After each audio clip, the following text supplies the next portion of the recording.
برحمتك يا ارحم الراحمين.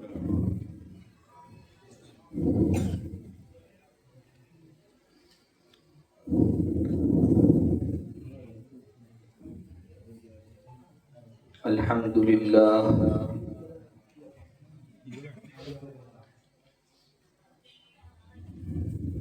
الحمد لله الذي أبدع الأفلاك والأرضين، والصلاة والسلام على من كان نبيا وآدم بين الماء والطين، وعلى آله وأصحابه أجمعين. أما بعد، فأعوذ بالله من الشيطان الرجيم. بسم الله الرحمن الرحيم. والنجم إذا هوى ما ضل صاحبكم وما غوى وما ينطق عن الهوى إن هو إلا وحي يوحى علمه شديد القوى ذو مرة فاستوى وهو بالأفق الأعلى ثم دنا فتدلى فكان قاب قوسين أو أدنى فأوحى إلى عبده ما أوحى ما كذب الفؤاد ما رأى أفتمارونه على ما يرى وَلَقَدْ رَآهُ نَزْلَةً أُخْرَى عِنْدَ سِدْرَةِ الْمُنْتَهَى عِنْدَهَا جَنَّةُ الْمَأْوَى إِذْ يَغْشَى السِّدْرَةَ مَا يَغْشَى مَا زَاغَ الْبَصَرُ وَمَا طَغَى لَقَدْ رَأَى مِنْ آيَاتِ رَبِّهِ الْكُبْرَى. صدق الله المولانا العظيم وصدق رسوله النبي الأمين الكريم ونحن على ذلك لمن الشاهدين والشاكرين والحمد لله رب العالمين.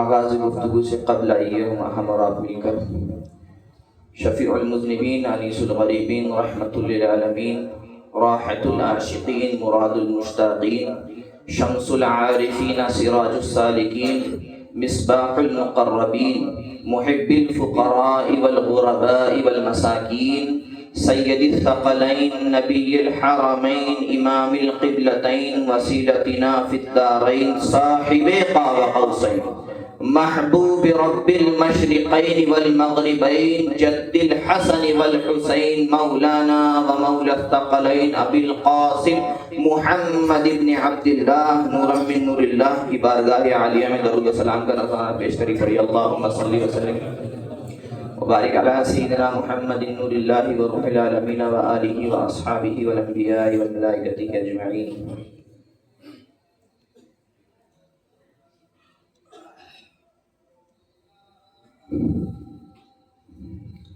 اللہ تبارک و تعالیٰ کا بے انتہا شکر و احسان کہ اس نے ہمیں پھر ایک مرتبہ اپنے اور اپنے محبوب کے ذکر کے لیے جمع فرمایا. آپ حضرات نے ابھی قصیدہ معراج متعدد شعراء کے سنے،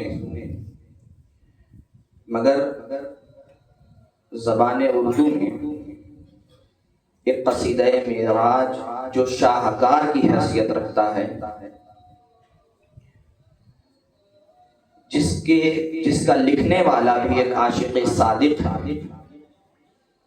بلا تمہید و تمثیل میں امام و عشق و محبت مجدد دین و ملت اعلیٰ حضرت امام احمد رضا خان فاضل بریلوی علیہ رحمہ کے قصیدہ معراج کے چند اشعار پیش کرتا ہوں، آپ سماعت فرمائیں. فرماتے ہیں وہ سرور کشور رسالت جو عرش پر جلوگر ہوئے تھے، نئے نرالے طرب کے ساما عرب کے مہمان کے لیے تھے. اور بہار ہے شادیاں مبارک چمن کو آبادیاں مبارک، ملک فلک اپنی اپنی لے میں یہ گھر آنا دل کے بولتے تھے. وہاں فلک پر یہاں زمین میں رچی تھی شادی مچی تھی دھومیں، ادھر سے انوار ہنستے آتے ادھر سے نفحات اٹھ رہے.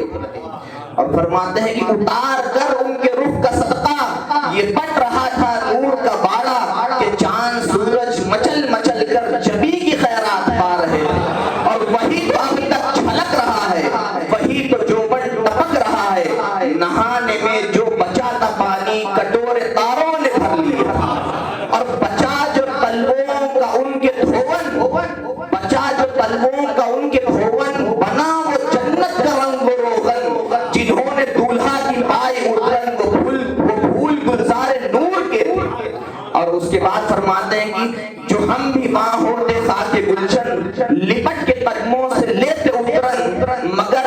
یا نصیب کے تو یہ نامرادی کے دل لکھے تھے. فرماتے ہیں کہ نماز اقصا میں تھا یہی سر عیاں معنی اول آخر. جو حضور نے نماز اقصا میں پڑھا ہے اس میں یہ راز پوشیدہ ہے کہ نماز اقصا میں تھا یہی سر عیاں معنی اول آخر کہ دست بستہ ہے پیچھے حاضر جو سلطنت آگے کر گئے. یہ ان کی آمد کا دبدبا تھا نکھار ہر شے کا ہو رہا تھا. نجوم و افلاک جام و مینا اجالتے تھے کھنگالتے تھے اور جھلک سی ایک قدسیوں پر آئی. فرشتوں پر حضور کی صرف ایک جھلک آئی. فرماتے ہیں جھلک سی ایک قدسیوں پر آئی. ہوا بھی دامن کی پھر نہ پائی. سواری دولہا کی دور پہنچی برات میں ہوش ہی گئے. فقط فرشتوں کا ہوش کیا کہ وہ کہاں گئے. اور تھکے تھے روح الامی کے بازو. تھکے تھے روح الامی کے بازو. چھوٹا وہ دامن کہاں وہ پہلو. رکاب ٹوٹی امید ٹوٹی نگاہ حسرت کے بلبلے. اور اس کے بعد یہ عرش بری تک جب سرکار پہنچے اس کی منظر کشی فرما رہے ہیں کہ سنا یہ اتنے میں عرش حق نے کہ لے مبارک ہو تاج والے وہی قدم خیر سے پھرائے جو پہلے تاج شرف تیرے تھے. اور یوں یہ سن کے بے خود پکار اٹھا نثار جاؤں کہاں ہے آقا. یہ عرش کہہ رہا ہے کہ یہ سن کے بے خود پکار اٹھا نثار جاؤں کہاں ہے آقا. پھر ان کے تلووں کا پاؤں بوسا یہ میرے آنکھوں کے دن پھرے. اور جھکا تھا مجرے کو عرش اعلیٰ گرے تھے سجدے کو بس میں بالا. یہ آنکھیں قدموں سے مل رہا تھا وہ گرد قربان ہو رہے تھے. اور یہی سما تھا کہ بیت رحمت خبر یہ لایا کہ چلیے حضرت. یہی سما تھا کہ بیت رحمت خبر یہ لایا کہ چلیے حضرت. تمہاری خاطر کشادہ ہیں جو راستے کلیم پر بندے. جو راستے کلیم پر بندے. اب اللہ فرما رہا ہے کہ بڑھ اے محمد قریب ہو احمد. بڑھ اے محمد قریب ہو احمد. قریب آ سرور ممجد نثار جاؤں. یہ کیا صدا تھی یہ کیا سما تھا یہ کیا مزے تھے. اور اب فرماتے ہیں کہ تبارک اللہ شان تیری تجھی کو زیبا ہے بے نیاز. اللہ تبارک و تعالیٰ کی شان کسی کی محتاج نہیں. وہ تو بے نیاز ہے ہر چیز سے بے نیاز ہے. تبارک اللہ شان تیری تجھی کو زیبا ہے بے نیازی. کہیں تو وہ جوش لن ترانی کہیں تقاضے وصال کے کہیں تو جو وہ جوش لن ترانی کہیں تقاضے وصال کے. یہ جو اللہ کا تقاضا وصال کرنا تھا یہ اپنے لیے نہیں تھا. ذات باری تعالیٰ تو ہر شے سے بے نیاز ہے. یہ اللہ تبارک و تعالیٰ کا اپنے محبوب کی شان کو عیاں کرنا تھا کہ وہاں لن ترانی کی صدا تھی اور یہاں محبوب آئیے یہ صدا ہے. اور فرماتے ہیں خرد سے کہہ دو کہ سر جھکا لیں گما سے گزرے گزرنے والے. عقل سے کہہ دو خرد سے کہہ دو کہ سر جھکا لیں گما سے گزرے گزرنے والے. پڑے ہیں یہاں خود جہت کو لالے کسے بتائیں کدھر گئے. لامکان کے بعد یہ تو مکان ہے اور وہ لامکان ہے. وہاں کوئی جہت نہیں ہے نہ اوپر نہ نیچے نہ آگے نہ پیچھے کوئی جہت نہیں. وہی فرما رہے ہیں اعلیٰ حضرت کہ خرد سے کہہ دو کہ سر جھکا لے گما سے گزرے گزرنے والے. یہاں کسی کا گما کا بھی گزر نہیں ہے. پڑے ہیں یہاں خود جہت کو لالے کسے بتائیں کدھر گئے تھے. اور ادھر سے پیہم تقاضے آنا ادھر سے تھا مشکل قدم بڑھانا. ادھر سے پیہم تقاضے آنا ادھر تھا مشکل قدم بڑھانا. جلال و حیبت کا سامنا تھا جمال و رحمت ابھارتے. جلال و حیبت کا سامنا تھا جمال و رحمت ابھارتے تھے. پر ان کا بڑھنا تو نام کا تھا حقیقتاً فعل تھا ادھر کا. پر ان کا بڑھنا تو نام کا تھا حقیقتاً تھا فعل ادھر کا. تنزلوں میں ترقی افزا دنا تدلے کے سلسلے. یہ شعر آپ لوگ یاد رکھیے گا انشاءاللہ تفسیر میں اس کی بات آئے گا. اس کے بعد فرماتے ہیں اب جب قرب الہی کے بالکل قریب ہو گئے تو اٹھے جو قصرے دنا کے پردے. کوئی خبر دے تو کیا خبر دے. اٹھے جو قصرے دنا کے پردے کوئی خبر دے تو کیا خبر دے. وہاں تو جا ہی نہیں دوئی کی نگہ کے تھے بھی نہیں ارے. اور حجاب حجاب اٹھنے میں لاکھوں پردے، ہر ایک پردے میں لاکھوں جلوے، حجاب اٹھنے میں لاکھوں پردے، ہر ایک پردے میں لاکھوں جلوے، عجب گھڑی تھی کہ وصل و فرقت جنم کے بچھڑے گلے ملے، عجب گھڑی تھی کہ وصل و فرقت جنم کے بچھڑے گلے ملے تھے۔ اور یہ شعر فقط ایک عاشق صادق ہی کہہ سکتا ہے کہ وہی ہے اول، وہی ہے آخر، وہی ہے باطن، وہی ہے ظاہر، وہی ہے اول، وہی ہے آخر، وہی ہے ظاہر، وہی ہے باطن، اسی کے جلوے اسی سے ملنے اسی سے اس کی طرف گئے، اسی کے جلوے اسی سے ملنے اسی سے اس کی طرف گئے، وہی ہے اول، وہی ہے، حد کر دیا حد کر، وہی ہے اول، وہی ہے آخر، وہی ہے ظاہر، وہی ہے باطن، اسی کے جلوے اسی سے ملنے اسی سے اس کی طرف گئے تھے۔ مقطع میں فرماتے ہیں نبی رحمت شفیع امت رضا باللہ ہو عنایت، اسے بھی ان خلعتوں سے حصہ جو خاص رحمت کے وہاں بٹے تھے، ثنائے سرکار ہے وظیفہ، قبول سرکار ہے تمنا، نہ شاعری کی ہوس نہ پرواہ روی تھی کیا قافیے تھی۔ یہ قصیدہ معراج جو زبان اردو میں ایک شاہکار کی حیثیت رکھتا ہے، میں چاہتا کہ چند اشعار تو اس میں کم سے کم 70 سے زیادہ ہیں، مگر چند اشعار آپ کے گوش گزار فرمایا۔ اسی طرح جس طریقے سے جس روش پر ہمارے شعراء نے قصیدہ معراج لکھا ہے، یہ انہوں نے لیا کہاں سے؟ اب اس کی طرف میں آ رہا ہوں۔ جس آیت کریمہ کی تلاوت کا میں نے شرف حاصل کیا، اللہ تبارک و تعالی نے قرآن میں یہی پورا معراج کا واقعہ بیان کیا ہے۔ ایک نظر سے دیکھیں تو وہ بھی قصیدہ معراج ہے۔ اللہ تبارک و تعالی نے حضور کی ترقی سے تنزلی تک تمام سر اور تمام اسرار کو بیان فرمایا، اور ہم تک یہ باتیں پہنچائیں کہ دیکھو میں نے اپنے محبوب کو کس طرح اپنی بارگاہ میں بلایا۔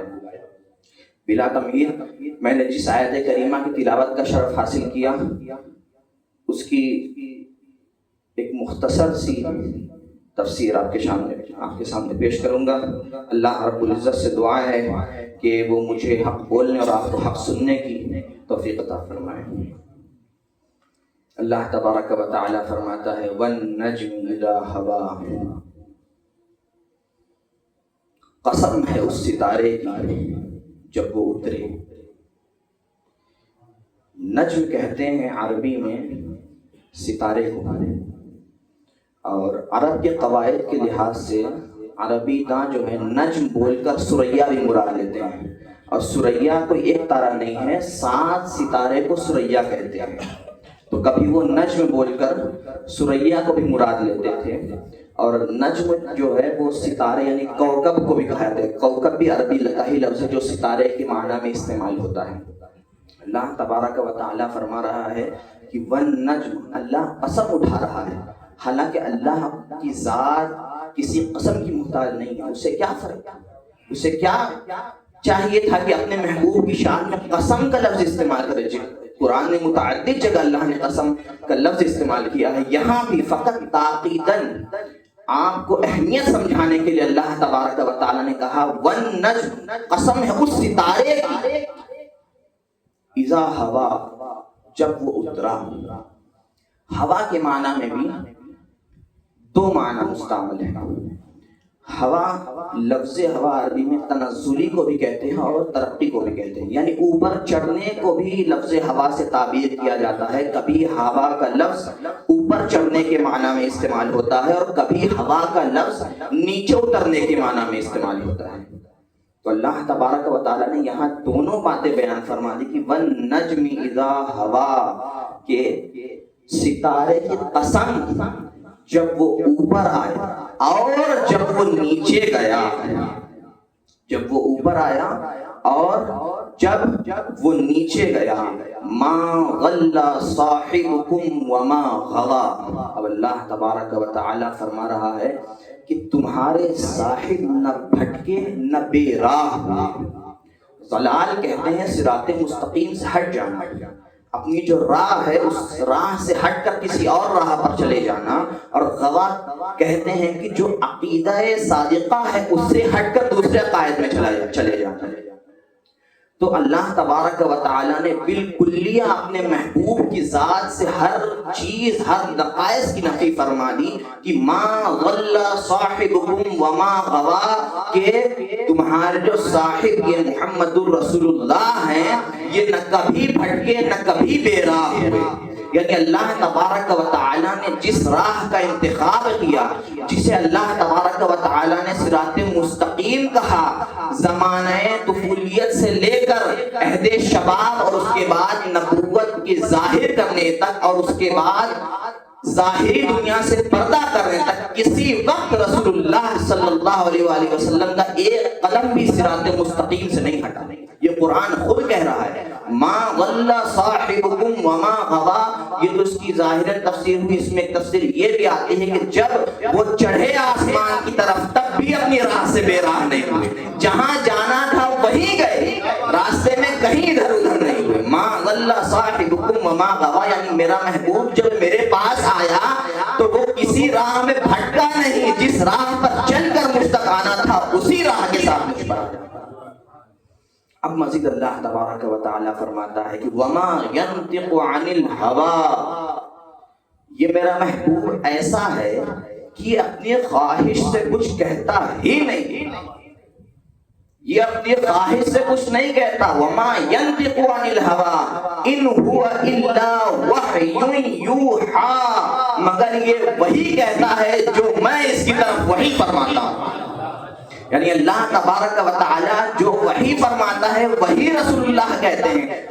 اعتراض کیا عربوں نے جب قرآن نازل ہوا کہ یہ تو بہت بڑے شاعر ہیں، ان کا شعر ایسا ہے کہ لوگ سن کر ان پر فریفتہ ہو جاتے ہیں، یہ ان کا کلام ہے۔ اسی کے اللہ تبارک و تعالیٰ نے نفی فرمائی کہ وما ينطق عن الهوى، ارے یہ میرے محبوب کا کلام نہیں ہے، وہ اپنے سے تو کچھ کہتے ہی نہیں ہیں۔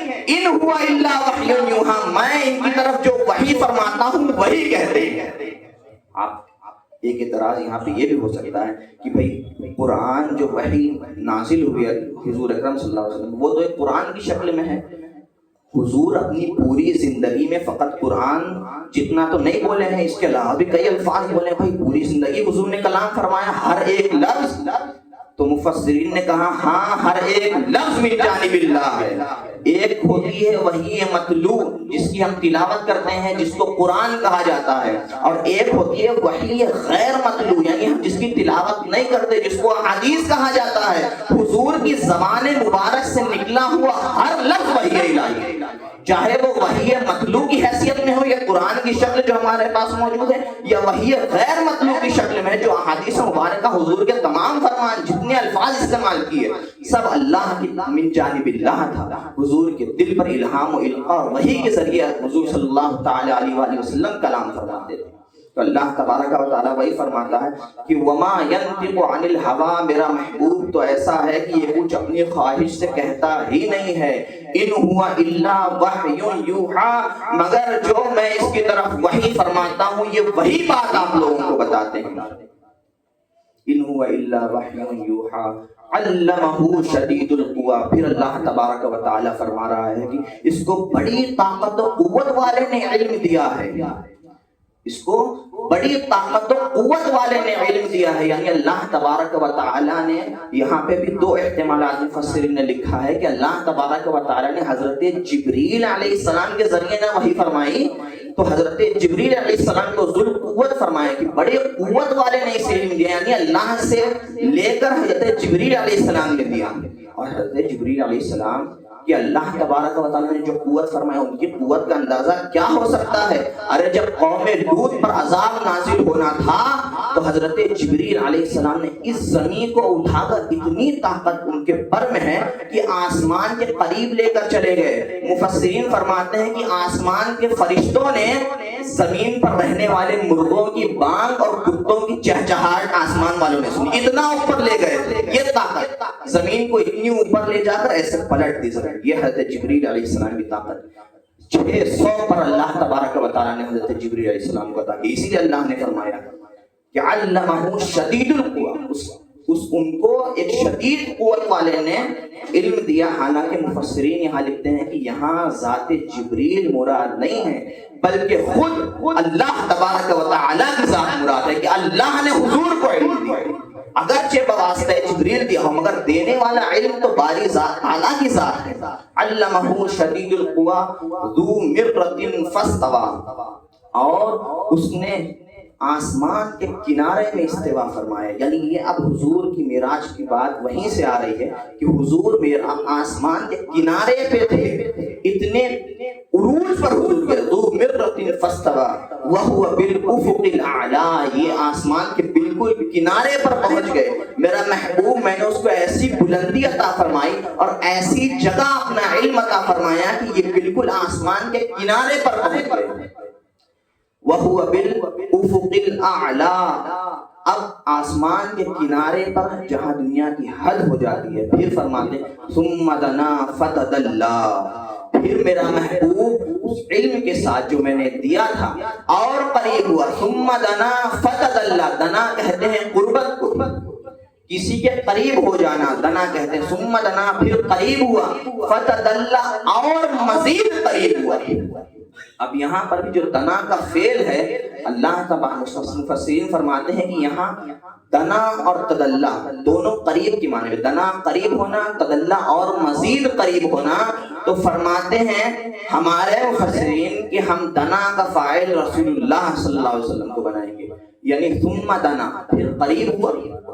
فتدلا، مزید قریب ہونے کا جو فاعل ہے وہ باری تعالیٰ کے ساتھ، یعنی حضور تو یہاں سے بڑھے، پھر وہاں سے اللہ تبارک و تعالیٰ نے بھی اپنی شان کے مطابق حضور کی طرف قریب ہوا. اسی کو نہ فرمایا تھا حقیقتاً فعل تھا ادھر کا. تنزل میں ترقی افسار دنا تدلے کے مرحلے تھے، یعنی دنا سے حضور کا فعل ہے، یعنی حضور قریب ہوئے. فتدلا سے اللہ تبارک و تعالی قریب ہوا اپنے محبوب سے. فکان قاب قوسین او ادنا کی منزل پر فائز فرمایا. اللہ تبارک و تعالی فرماتا ہے کہ اتنا قریب ہوا میں اپنے محبوب سے، میرا محبوب مجھ سے اتنا قریب ہوا کہ فکان قاب قوسین او ادنا کی منزل آ گئی کہ اب کما سے کم کا فاصلہ رہ گیا. تو کما سے بھی کم کا فاصلہ، یہاں پہ حد مٹا دی اللہ تبارک و تعالیٰ نے کہ دو کما سے بھی کم کا فاصلہ رہ گیا. یہاں پہ ایک نکتہ یہ بھی ہے کہ ہمیں دیکھنا پڑے گا کہ اللہ تبارک و تعالیٰ قرآن میں جن الفاظ کے ساتھ قرآن کو نازل فرمایا وہ عربوں میں نازل فرمایا، تو ان کی کہاوت، ان کی ثقافت اور ان کی تہذیب کے مطابق الفاظ اللہ تبارک و تعالیٰ نے استعمال فرمایا تاکہ انہیں زیادہ سمجھ میں آئے. تو ہم جب دیکھیں گے کہ قاب قوسین او ادنا کی تو ایک بہت قریب کی منزل ہے. جب عرب دو قبائل آپس میں جھگڑنے کے بعد ایک دوسرے سے ملاپ فرماتے ہیں اور ایک دوسرے سے یہ عہد فرما لیتے کہ اب ہمارے درمیان جو جنگ تھی وہ ختم ہو گئی، اب ہم دونوں قبائل آپس میں بھائی بھائی کی طرح رہیں گے. تو وہ ان کی تہذیب میں یہ تھا کہ وہ یہ کرتے کہ اس قبیلے سے ایک کمان آتی اور اس قبیلے سے ایک کمان آتی اور دونوں کمانوں کو ملا دیا جاتا ہے. دو کمانوں کو ملا کر ایک تیر چھوڑی جاتی تھی اور پورے عرب میں اعلان کر دیا جاتا تھا کہ اب یہ دو قبیلے ایک ہو گئے ہیں، جو اس کا دشمن وہ اس کا دشمن، جو اس کا دوست وہ بھی اس کا دوست. اللہ تبارک و تعالیٰ نے اسی استعارے کو استعمال فرمایا اور کہا فکان قاب قوسین او ادنا، میرا محبوب اتنا قریب ہوا کہ دو کما سے کم کا فاصلہ ہو گیا. یعنی اب جسے بھی راہ حق ملے گی مصطفیٰ کے توسل سے ملے گی. جس نے مصطفیٰ صلی اللہ علیہ وسلم کو دوست رکھا گویا اس نے اللہ کو دوست رکھا، جس نے ان سے بغض کیا اس نے اللہ سے بغض کر دیا. اللہ تبارک و تعالیٰ یہ اعلان فرما دیا کہ اب جو کچھ ہے میرا محبوب ہے، جو ملے گا انہی کے توسل سے ملے گا. یہ دونوں ذات ایک ہو گیا. ان میں قاب قوسین او ادنا کی منزل پر اللہ نے فائز فرما دیا اپنے محبوب کو. فکان قاب قوسین او ادنا ثم دنا فتدلا فکان قاب قوسین او ادنا فاوحى الى عبده ما اوحى. اب یہ منزل آئی جب جلوہ محبوب اور جلوہ محب آپس میں اتنا مل گئے کہ جس شاعر کیا خوب فرماتا ہے کہ ایک جلوہ کہاں اور کہاں انبوہ تجلی، ایک جلوہ کہاں اور کہاں پیش نظر ہے، وہی منزل آ گئی کہ اب خدا پیش نظر ہے، ایک محبوب کی ذات ہے، ایک محب کی ذات ہے۔ اب اللہ تبارک و تعالی فرماتا ہے کہ فَأَوْحَى إِلَىٰ عَبْدِهِ مَا أَوْحَىٰ۔ اس آیت کی ترجمہ یا تفسیر کوئی کیا لکھ سکتا ہے؟ میں تو ایک ادنا سا طالب علم ہوں، بڑے بڑے فقہائے عرب نے ان آیتوں کو سن کر قلم توڑ دی تھی، اب اس کے آگے کوئی لکھ نہیں سکتا۔ اس آیت میں ایسی لطافت ہے جو ادنا سا عربی کا طالب علم رہے گا نا وہ سمجھ پائے گا کہ کیسی لطافت ہے، مطلب یہ آیت سن کر انسان گم ہو جائے۔ کیا انداز بیان، کیا طرز بیان، کیا صنعت عروض، کیسا تکلم تھا، کیسا کلام ہے اللہ تبارک و تعالیٰ کا۔ مفسرین لکھتے ہیں کہ یہ پہلی سورہ تھی والنجم اذا ہوا، جس کو سرکار دو عالم صلی اللہ علیہ وسلم نے مسجد حرام میں اعلانیہ پڑھا تھا، یہ سب سے پہلی سورہ ہے، اور اس کی آخری سورہ پر سجدہ ہے۔ مفسرین لکھتے ہیں کہ اس مسجد حرام کے اطراف و اکناف مسلمان بھی تھے، کفار بھی تھے۔ جب رسول اللہ صلی اللہ علیہ وسلم نے اس سورہ کی تلاوت فرمائی، اعلانیہ تلاوت فرمائی، اور آخری آیت پر جب سرکار دو عالم صلی اللہ علیہ وسلم نے سجدہ کیا تو ان کے ساتھ تمام مومنین کے ساتھ ساتھ کفار بھی سجدے میں گر گئے۔ یہ اثر ہوا، ایمان نہیں لائے ہیں، کفار کی جماعت ہے پورے مسجد حرام میں، مگر اس سورت کا اثر ایسا ہوا کہ حضور اور صحابہ تو سجدے میں گئے، جتنے کفار تھے سب سجدے میں چلے۔ کیا کلام ہے!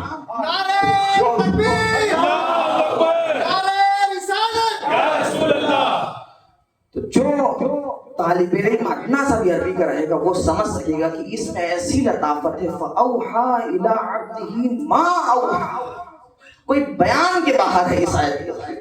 اللہ تبارک و تعالیٰ فرماتا ہے کہ بس اب جب محبوب و محب آمنے سامنے ہو گئے تو بس وہی فرمائی اپنے محبوب کی طرف جو وہی فرمائی۔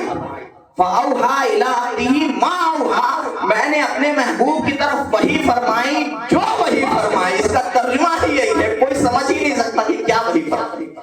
ہمارے مفسرین لکھتے ہیں کہ اللہ نے جو وحی فرمائی وہ 4 قسم کی وحی تھی۔ اس وقت سرکار روبرو ہے، ایک علوم شرعیہ کی وحی فرمائی کہ یہ علوم ظاہر جس کے لیے آپ کو مبعوث کیا گیا، جس کے لیے آپ کو نبوت عطا کی گئی، جس کے لیے آپ کو دنیا میں بھیجا گیا تبلیغ و رسالت کے لیے، یہ علوم شرعیہ کی وحی اللہ نے فرمائی کہ جائیے محبوب سب کو عام کیجیے، یہ دعوت و تبلیغ۔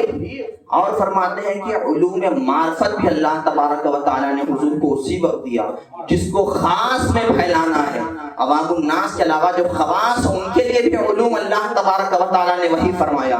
اور اس کے بعد ایک اور علم ذوقیہ اللہ تبارک و تعالیٰ نے وہی فرمایا جسے اخص الخواص، جو خاص میں بھی خواص ہیں ان کے لیے علم فرمایا۔ اس کے بعد ہمارے مفسرین لکھتے ہیں کہ ایسا علم بھی اللہ نے اس وقت عطا فرمایا جو فقط محب و محبوب جانتے ہیں، ان کے علاوہ کوئی نہیں جانتا۔ جو راز کی باتیں وہاں ہوئی، جس راز کو اللہ تبارک و تعالیٰ نے اپنے محبوب کے سپرد کیا، اس محبوب جسے کفار مکہ صادق و امین کہتے تھے، اس محبوب نے اس کی ایسی امانت داری کی کہ فقط محب و محبوب کے علاوہ اس راز کو کوئی نہیں جانتا۔ 4 قسم کے علوم اللہ تبارک و تعالیٰ نے وہی فرمائی کہ فَأَوْحَىٰ إِلَىٰ عَبْدِهِ مَا أَوْحَىٰ، میں نے اپنے محبوب کو وہی فرمائی جو وہی فرمائی۔ فَأَوْحَىٰ إِلَىٰ عَبْدِهِ مَا أَوْحَىٰ مَا كَذَبَ الْفُؤَادُ مَا رَآ۔ ہائے قربان جائیں، اللہ تبارک و تعالیٰ کے بیان پر فرما رہا ہے کہ مَا كَذَبَ الْفُؤَادُ مَا رَآ۔ ارے میرے محبوب کے قلب نے، میرے محبوب کے دماغ نے، میرے محبوب کی ہوش نے اس کو نہیں جھٹلایا جو آنکھ سے دیکھا۔ ایک روشنی جو دنیا میں ہے جس کی کوئی حقیقت نہیں ہے، کوئی حقیقت ہی نہیں ہے، سورج کی روشنی، آنکھ ٹھہر سکتی ہے اس کے اوپر؟ کسی کی آنکھ سورج پر ٹھہر سکتی ہے؟ نہیں ٹھہر سکتی، اور اس کی کوئی حقیقت ہی نہیں ہے۔ اسی لیے اللہ نے فرمایا کہ مَا كَذَبَ الْفُؤَادُ مَا رَآ، میرے محبوب کے دل نے اس کو نہیں جھٹلایا جو وہ دیکھ رہے تھے۔ یعنی آنکھ ایک پل کے لیے جھپکی بھی نہیں، قلب نے تصدیق کی کہ ہاں جو میں دیکھ رہا ہوں یہی دیکھ رہا ہوں۔ یعنی قلب نے جھٹلایا نہیں کہ دیکھا کچھ اور سمجھا کچھ، دور دور سے آپ صحرا میں جائیں گے تو صحرا میں بہت دور سے جب آسمان و زمین مل جائے گا افق تو آپ کو وہاں پانی نظر آئے گا، زمین نہیں نظر آئے گی۔ جب آپ قریب جائیں گے تو دیکھیں گے ارے یہ تو زمین ہے، وہ تو فقط سراب تھا، مگر یہاں وہ کیفیت نہیں ہے کہ آپ دور سے دیکھیں تو کچھ نظر آئے، نزدیک جائیں تو کچھ نظر آئے۔ نہیں، اللہ فرما رہا ہے ما کذب الفؤاد ما رأى، میرے محبوب نے جو دیکھا اس کے قلب نے اسے جھٹلایا نہیں۔ ہاں اللہ کا جلوہ دیکھا تو محبوب سمجھ رہے تھے کہ اللہ کا جلوہ ہے۔ ہر ایک عیب و نقائص کے اللہ نفی فرما رہا ہے، جس کی بھی گنجائش کوئی لا سکتا ہے ایسا نہیں، اللہ سب کچھ فرما دیا۔ ما کذب الفؤاد ما رأى، اب مزید فرماتا ہے کہ افتمارونہ علی ما یری ولقد رآہ نزلۃ اخری، ارے تم جھگڑتے ہو کہ محبوب نے کیا دیکھا، تم جھگڑتے ہو کہ محبوب نے ایک بار دیکھا، نہیں، افتمارونہ علی ما یری ولقد رآہ نزلۃ اخری، ارے اس نے میرا جلوہ تو 2 بار دیکھا، اب ایک بار میں جھگڑتے ہو۔ افتمارونہ علی ما یری، کیا تم جھگڑتے ہو کہ انہوں نے کیا دیکھا، کیا تم جھگڑتے ہو عرب والوں نے کہ انہوں نے کیا دیکھا؟ وَلَقَدْ رَآهُ نَزْلَةً أُخْرَىٰ، انہوں نے تو جلوہ میرا 2 بار دیکھا۔ حضرت ابن عباس رضی اللہ تعالیٰ عنہ سے روایت منقول ہے، فرماتے ہیں کہ حضرت ابراہیم علیہ السلام کو اللہ تبارک و تعالیٰ نے خلعت سے نوازا، حضرت موسیٰ علیہ السلام کو اللہ تبارک و تعالیٰ نے اپنے کلام سے نوازا، جناب محمد رسول اللہ صلی اللہ علیہ وآلہ وسلم کو اللہ تبارک و تعالیٰ نے اپنے دیدار سے نوازا۔ ان انبیاء کو دیا جو کچھ دیا، مگر رسول اللہ صلی اللہ علیہ وسلم کو اپنے دیدار سے نواز دیا۔ اور یہ فقط دیدار فقط دنیا میں رسول اللہ کے لیے ہے، کوئی نہیں دیکھ سکتا اللہ کا جلوہ، کسی کی آنکھ کے اندر اتنی طاقت ہی نہیں ہے۔ ارے اللہ کی ذات باقی ہے، ہماری یہ آنکھ فانی ہے، فانی چیز باقی کو کیسے دیکھ سکتی ہے، فانی چیز باقی کو کیسے دیکھ سکتی تھی؟ وہ حضور کی تھی آنکھیں جس نے اللہ تبارک و تعالیٰ کو دیکھا، اور اللہ فرما رہا ہے کہ تم ایک بار جھگڑتے ہو، میرے محبوب نے تمہیں 2 بار دیکھا۔ افتمارونہ علی ما یری ولقد رآہ نزلۃ اخری عند سدرۃ المنتہی، اور وہ سدرہ منتہی کے پاس تھے، یعنی یہ تشبیہ کے لیے اللہ تبارک و تعالیٰ نے وہ سدرہ منتہی، سدرۃ المنتہی کیا ہے؟ یہ ایک بہت بڑا درخت ہے جس کی شاخیں، جس کی جڑ جو ہے وہ 6 آسمان پر ہے، اور جس کے پتے جو ہیں، جس کی شاخیں وہ 7ویں آسمان کے اوپر ہیں۔ کچھ مفسرین نے کہا کہ جو حوامل عرش ہیں، عرش کے فرشتے جو عرش کو اٹھائے ہوئے ہیں، ان کے اوپر تک اس کی شاخ جاتی ہے۔ حضور صلی اللہ علیہ وسلم نے فرمایا یہ بیری کا درخت ہے، اور اس کے ایک ایک پتے جو ہیں وہ ہاتھی کے کان اتنے بڑے ہیں، ایک ایک پتے۔ رندہ سدرۃ المنتہی، تو رسول اللہ صلی اللہ علیہ وسلم جہاں پر انسانوں کی حد، فرشتوں کی حد، انبیاء کی حد ہو جاتی ہے، وہ ایک، جیسے دنیا کی اعتبار سے اگر ہم کو سمجھانا ہوگا تو ہم کہیں گے وہ ایک بارڈر ہے، وہ ایک بارڈر ہے کہ زمین والوں کی حد وہاں تک اور اس کے اوپر والوں کی حد وہاں تک، یہاں سے جو چیز جاتی ہے سدرۃ المنتہی تک رک جاتی ہے، وہاں والے آ کر اسے لیتے ہیں، اور جب سدرۃ المنتہی کے اس پار سے کوئی چیز آتی ہے تو سدرۃ المنتہی تک رک جاتی ہے، اس کے بعد حضرت جبریل امین لیتے ہیں۔ یہ ایک بارڈر ہے سدرۃ المنتہی، عند سدرۃ المنتہی عندہا جنت المأوی، اور اسی کے پاس جنت مأوی ہے۔ جنت مأوی جو ہے وہ انبیاء، شہداء اور فرشتوں کا مقام ہے، فرشتے اس جنت میں رہتے ہیں، جنت مأوی میں۔ اور ایک روایت کے مطابق حضرت آدم علیہ السلام جو جنت سے اترے تھے وہ یہی جنت مأوی تھی، اسی جنت مأوی میں حضرت آدم علیہ السلام تھے، اسی جنت سے وہ دنیا میں تشریف لائے۔ مزید اللہ تبارک و تعالیٰ فرماتا ہے اذ یغشی السدرۃ ما یغشی، یہ تو ایک بات ہو گیا، پھر اللہ فرما رہا ہے کہ سدرہ پر چھا رہا تھا جو چھا رہا تھا، اذ یغشی السدرۃ ما یغشی، سدرہ پر چھا رہا تھا رے جو چھا رہا تھا۔ مفسرین سے جب پوچھا گیا کیا چھا رہا تھا تو وہ فرماتے ہیں کہ وہاں بھی سونے کے پروانے تھے۔ رسول اللہ نے جب اس سیر کی، اس جگہ کی، تو حضور کے پروانے فقط دنیا میں نہیں ہیں، سدرۃ المنتہی کے پاس حضور کے پروانے ہیں جو ان پر اپنی جان کو نچھاور کرتے ہیں۔ پروانے کا کام کیا ہے؟ وہ تو شمع کے گرد پھرتا رہتا ہے اور صبح اپنی جان نچھاور کر دیتا ہے۔ تو اس عالم فانی میں نہیں، فقط سدرۃ المنتہی کے پاس بھی وہ پروانے تھے جو سدرۃ المنتہی کو گھیر لیا تھا جب حضور حضور کی آمد ہو رہی تھی. کچھ مفسرین نے فرمایا کہ جو چھا رہا تھا وہ اللہ کا نور چھا رہا تھا. حضور کے استقبال میں اللہ کے خاص نور نے سدرۃ المنتہا کو گھیر لیا تھا, جہاں جبریل نے کہہ دیا تھا کہ یہاں بال برابر بھی میں آگے بڑھوں گا تو میرے پر کو جلا دیا جائے گا, اس سے آگے کسی کی پہنچ نہیں ہے. اس سدرۃ المنتہا کے پاس اللہ نے اپنی خاص تجلی, خاص نور کو اس میں اس کی لپیٹ میں لے لیا تھا. اذ یغشی السدرۃ ما یغشی ما زاغ البصر وما طغی. اب پھر اللہ تبارک و تعالی فرما رہا ہے کہ میرے محبوب کی آنکھ, اللہ اکبر اللہ اکبر, ما زاغ البصر وما طغی, میرے محبوب کی آنکھ نہ راہ سے ہٹی اور نہ بھٹکی.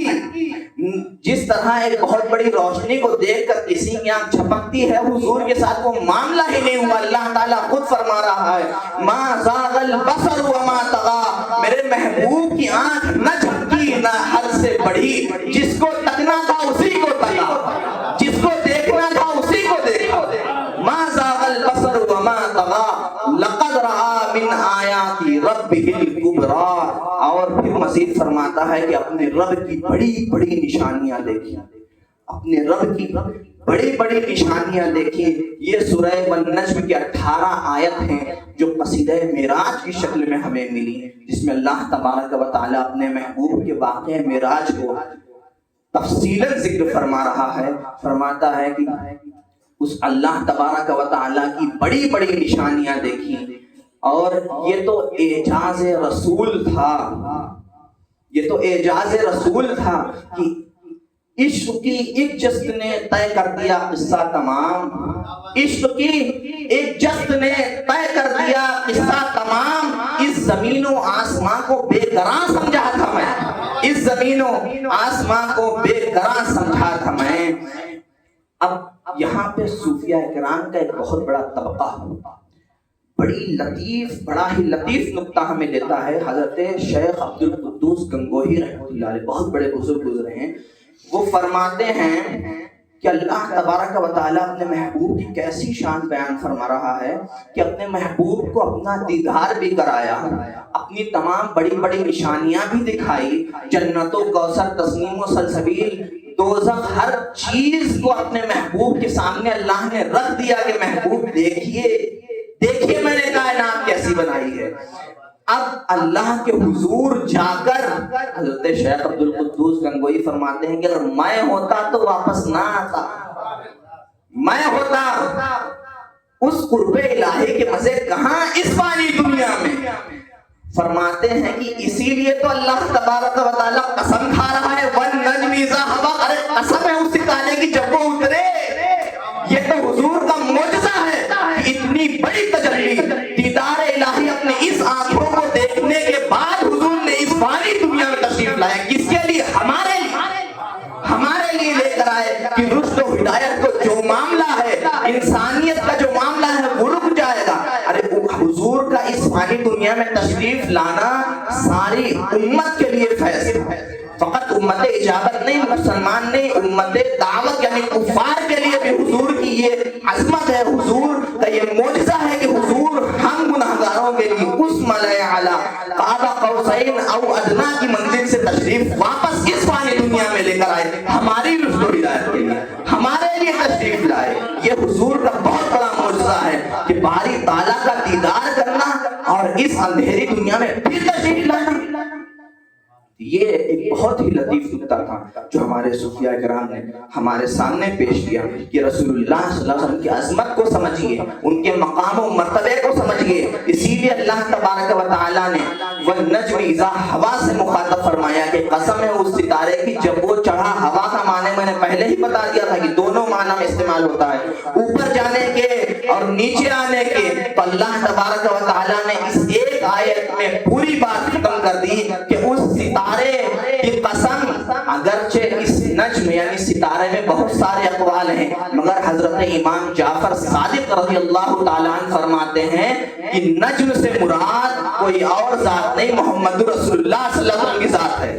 کسی نے کہا کہ نجم سے مراد قرآن بھی ہے، والنجم اذا ہوا، جب قرآن اترا، اللہ اس کی قسم کھا رہا ہے، مگر نہیں، حضرت جعفر صادق رضی اللہ تعالیٰ عنہ فرماتے ہیں کہ اس سے مراد میرے نانا جان جناب محمد رسول اللہ صلی اللہ علیہ وسلم کے ساتھ ہے کہ جب وہ معراج میں تشریف لے گئے اور وہاں سے تشریف لے آئے، یہ ہے معجزہ حضور کا۔